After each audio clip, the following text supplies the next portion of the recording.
सोचने वाली बात है ना? क्या सच में विश्वास का एक छोटा सा काम किसी की पूरी जिंदगी बदल सकता है? चलिए, आज हम इसी सवाल का जवाब ढूंढते हैं रस्किन बॉन्ड की एक क्लासिक कहानी द थीव स्टोरी के अंदर। ये एक ऐसी कहानी है जो बताती है कि कैसे थोड़ी सी दया, एक दूसरा मौका किसी की जिंदगी का रुख ही मोड़ सकता है। और कहानी शुरू होते ही सीधे पॉइंट पर आती है इस पावरफुल लाइन के साथ। देखिए, ये सिर्फ एक इंट्रोडक्शन नहीं है, ये तो एक ऐलान है, एक अंदरूनी कश्मकश का। हमारा नैरेटर एक चोर है, लेकिन गौर कीजिए था शब्द पर। इस था में ही इशारा है कि बदलाव आ सकता है, कि ये कहानी अभी खत्म नहीं हुई है। तो इस बदलाव के सफर का पहला कदम क्या था? वो था एक ऐसी मुलाकात जिसके होने की किसी ने कल्पना भी नहीं की थी। दो अलग दुनियाएं बस टकराने ही वाली थीं। एक तरफ है हरी सिंह, उम्र सिर्फ 15 साल, लेकिन काम में उस्ताद, एक चोर जो जीने के लिए झूठ और धोखे का सहारा लेता है। और दूसरी तरफ है अनिल, एक आराम पसंद राइटर, जिसका सबसे बड़ा गुण और शायद सबसे बड़ी कमजोरी भी उसका लोगों पर भरोसा कर लेना है। तो सोचिए, क्या होता है जब भोलापन और चालाकी आमने सामने आते हैं। बस यहीं से असली कहानी शुरू होती है। और इनका रिश्ता, पता है, एक झूठ से शुरू होता है।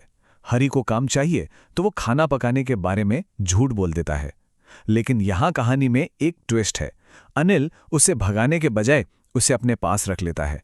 हरी के लिए तो ये बिल्कुल नया एक्सपीरियंस था, एक ऐसी मेहरबानी जिसकी उसने उम्मीद ही नहीं की थी, और इसने उसकी दुनिया हिलाकर रख दी।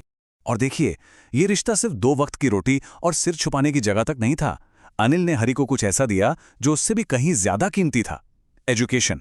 वो उसे पढ़ना लिखना सिखाता है, और बस उसी पल हरी के हाथ में एक ऐसी चाबी आ जाती है जिससे एक पूरी नई दुनिया का दरवाजा खुल सकता था। ये हरी के लिए एक टर्निंग पॉइंट था। उसे एहसास होता है कि पढ़ा लिखा बनने का जो मौका उसे मिल रहा है, वो चोरी के किसी भी पैसे से कहीं ज्यादा बड़ा है। और बस यही एहसास एक बीज बो देता है उसके अंदर। एक कश्मकश शुरू हो जाती है, चोर की आसान जिंदगी चुने या एक इज्जतदार इंसान बनने का मुश्किल रास्ता। तो उनका बॉन्ड तो मजबूत हो रहा था, लेकिन हरी के अंदर का तूफान भी बढ़ रहा था। क्योंकि जहां भरोसा होता है, वहां धोखे की परछाई भी मंडराती रहती है। और यही हरी के लिए सबसे बड़ी दुविधा थी।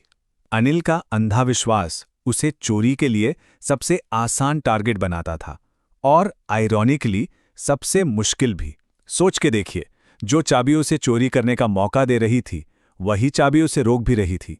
आखिर कोई उस इंसान को कैसे धोखा दे जिसने उसे अपने घर की, अपनी दुनिया की चाबी सौंप दी हो? और फिर एक शाम लालच सामने आ ही जाता है।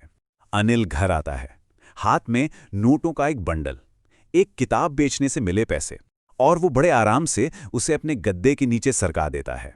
हरी सब देख रहा होता है, और बस उसी पल कहानी अपने सबसे क्रूशियल मोड़ पर आ जाती है।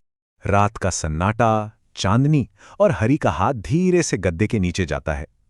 कहने को तो ये एक छोटा सा एक्ट था, पर यह उस विश्वास का बहुत बड़ा अपमान था। उस एक पल में उसकी पुरानी आदतें जीत जाती हैं, और वो पैसे निकाल लेता है। 600 रुपए! 600! उस जमाने में हरी के लिए ये एक बहुत बड़ी रकम थी। इतनी कि वो 1-2 हफ्ते तक, जैसा कहानी में लिखा है, एक तेल के अमीर शेख की तरह जी सकता था। ये सिर्फ पैसे नहीं थे, ये आजादी का टिकट था। पर क्या सच में? तो पैसे हाथ में है, हरी स्टेशन की तरफ भागता है, अपनी आज़ादी की तरफ। लेकिन जब वो प्लेटफॉर्म पर खड़ा होता है ना, तो उसके सामने सिर्फ एक ट्रेन नहीं होती, उसके सामने उसका पूरा भविष्य खड़ा होता है। सामने लखनऊ एक्सप्रेस खड़ी है, जाने को तैयार, उसकी पुरानी जिंदगी से दूर ले जाने वाला टिकट। वो बस एक कदम बढ़ाकर हमेशा के लिए गायब हो सकता था, लेकिन वो हिचकिचाता है। कुछ है जो उसे रोक रहा है, एक अनदेखी ताकत, और ट्रेन उसके बिना ही चली जाती है। ये पहला साफ संकेत था कि हरी अंदर से बदल रहा है।